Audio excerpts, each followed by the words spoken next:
అందరికీ నమస్కారం. ఈరోజు పరాశక్తి అని చెప్పేసి శివకార్తికేయన్ సినిమా వచ్చింది.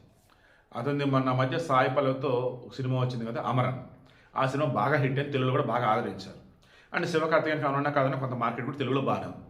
అయితే ఈ పరాశక్తి అనే మూవీ వచ్చింది కదా, ఇదేంటంటే సుధా కంగ్రా మన ఆకాశమే హద్దురా అని చెప్పేసి తీశారు కదా మన సూర్యతో. మా యాక్టర్ సుధా కంగ్రా మన తెలుగు ఆమె.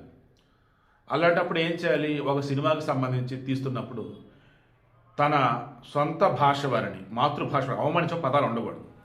అయితే ఇందులో హిందీ ఉద్యమానికి వ్యతిరేకంగా తీసిన సినిమా.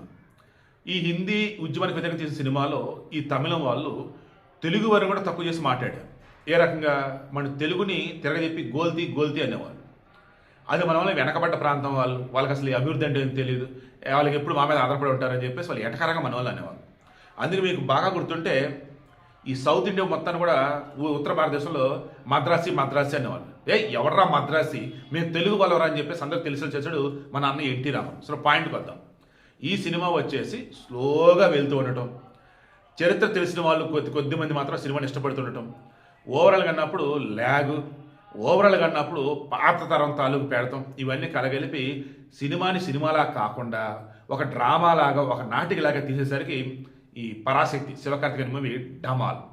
రాజాసాబ్ సినిమాకి సంబంధించి చూసుకుంటూ ఉన్నప్పుడు ఆల్రెడీ ఫస్ట్ డే కలెక్షన్ 112 కోట్లు వచ్చింది. సో కంటిన్యూగా మరలా ప్రభాస్ మరో 100 కోట్లు కొట్టాడు ఫస్ట్ డే రోజే. కానీ ఈ సినిమాకి సంబంధించి మీలో చాలామంది డిజాస్టర్ అంటున్నారు, యావరేజ్ అంటున్నారు, అదే ప్రభాస్ సినిమా కాదే అంటున్నారు. అంటే ఈ సంక్రాంతి రిలీజ్ అయిన వాటిలో రాజాసాబ్ పోయినట్టు, ఆ నెక్స్ట్ వచ్చేసి పరాశక్తి పోయినట్టే. పరాశక్తి అయితే దారుణ డిజాస్టర్. రాజాసాబ్ మాత్రం అలా కాదు, ఖచ్చితంగా రాజాసాబ్ ఆడితే నాకైతే ఇప్పటికీ నమ్మకం ఉంది. ఎందుకంటే సినీ లవర్స్ ఖచ్చితంగా అది మెచ్చుతారు.